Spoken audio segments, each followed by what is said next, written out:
opportune time yet. So hopefully we'll be able to get some people elected and actually have a real progressive vision for Maryland. And I want to be a part of making that come to fruition.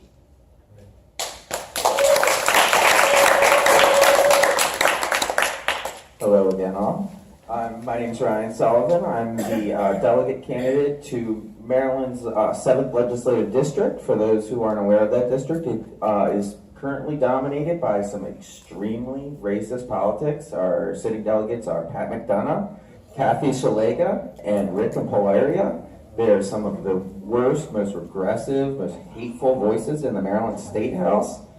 And our campaign we're focused on attempting to win this election, but beyond that, we're attempting to change the dynamics both socially and politically in the district altogether. So we want to bring, fierce opposition to the rhetoric that has been created by the legacy of white flight from Baltimore, because all those people 40 years ago, 50 years ago who left Baltimore, they moved to District 7 primarily.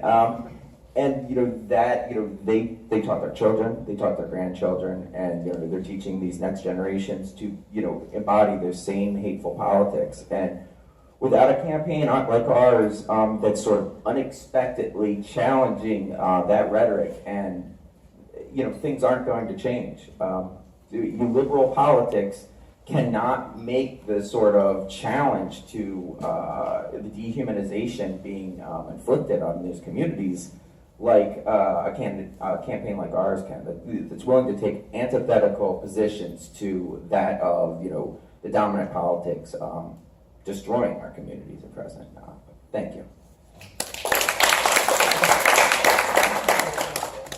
My name is Andy Ellis, and I'm running for 45th District State Delegate, along with Mr. Glenn Ross. We are looking to build a coalition that puts the community together with the people who are advocating for social justice in Annapolis. And we are going up against two of the most regressive parts of the Democratic leadership in the state of Maryland. Talmadge Branch is the whip of the Democratic Party. His literal job is to do the bidding of the Annapolis bosses and their corporate donors. That means that he takes money from bail bonds industries. His donations are a who's who of what's wrong in East Baltimore, and we are set up to take him down. Now, Cheryl Glenn, on the other hand, is the most recent chair of the Legislative Black Caucus, and she sponsored a bill that would allow Hopkins to have a private police force in East and West Baltimore. We are ready to take them down. Glenn Ross and I have years of experience behind us, and we are building a coalition that puts the social justice advocates together with the people in the community who are most affected by the problems, and we're going to win. Now, we know that victories are hope for the future, and when we win this in November, we're going to set a signal across the state and across the nation that we don't have to rely on Democrats for our liberation and for justice, but that we can rely on the people and the communities. I'm really excited to be here today. I'm really excited to see the energy of a growing Green Party that is expanding across the state, and I'm really excited to have this group of folks that are going to come to Annapolis with us and change the game once and for all.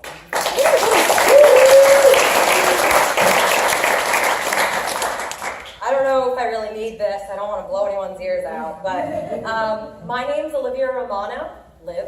I am a Severna Park resident, Severna Park High School grad, recent Towson University grad with a Bachelor's of Science in Health Science, the Community Health concentration, and I am running to be a state delegate for District 33. Thank you.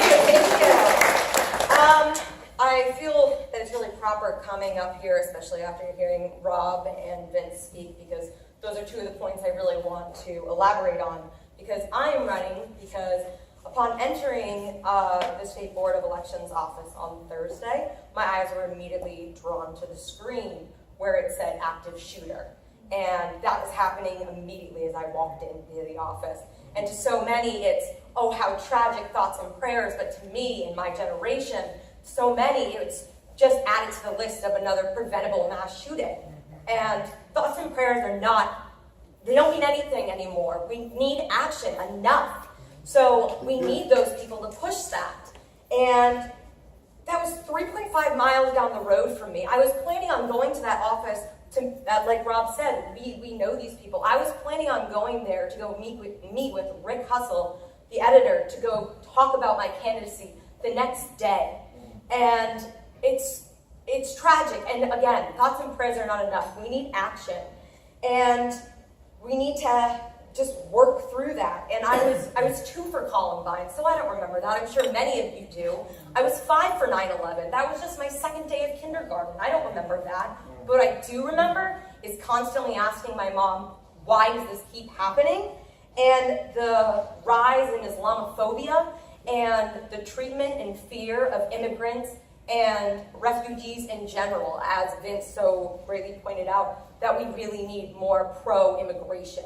Because I was horrified to recently learn that in my district, at the Glen Burnie Correction Facility on Ordnance Road, they have a partnership with ICE to hold 130 detainees. And that needs to be eliminated. Yes, it's true.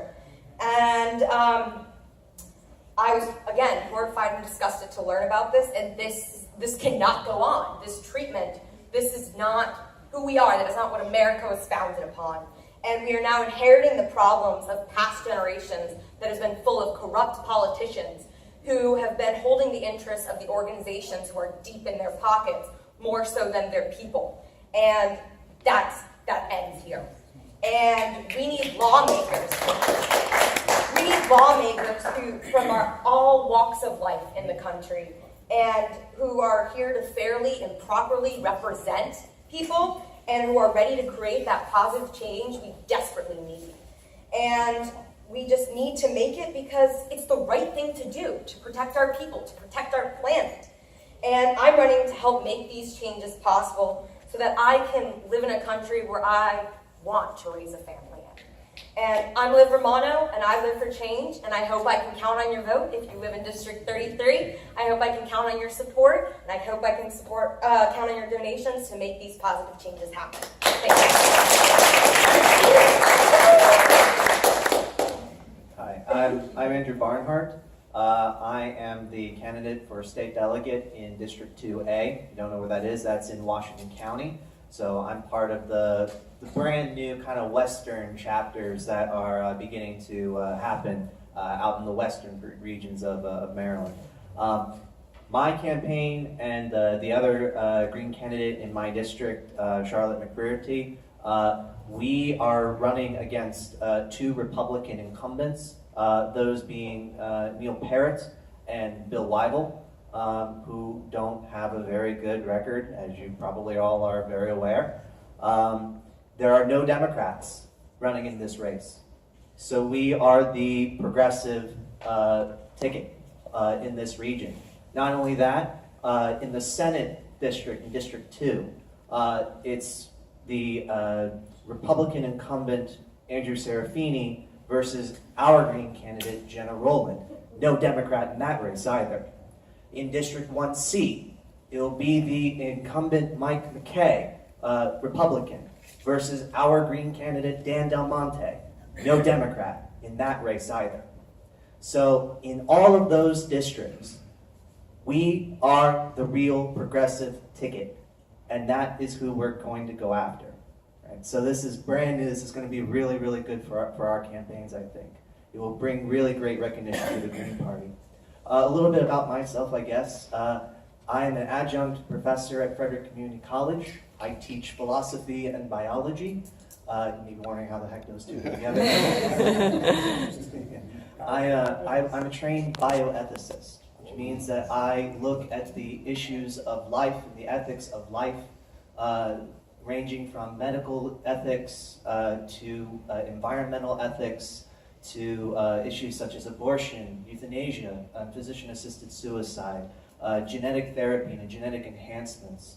I specifically look at issues in disability, which I think don't get enough light in the world.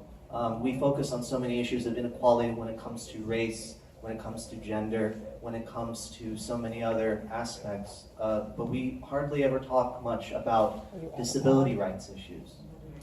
So I want to bring light to that, in part because I have 2 brothers with developmental disabilities, and I'm really in this race for them. They are my #1 reason for doing this.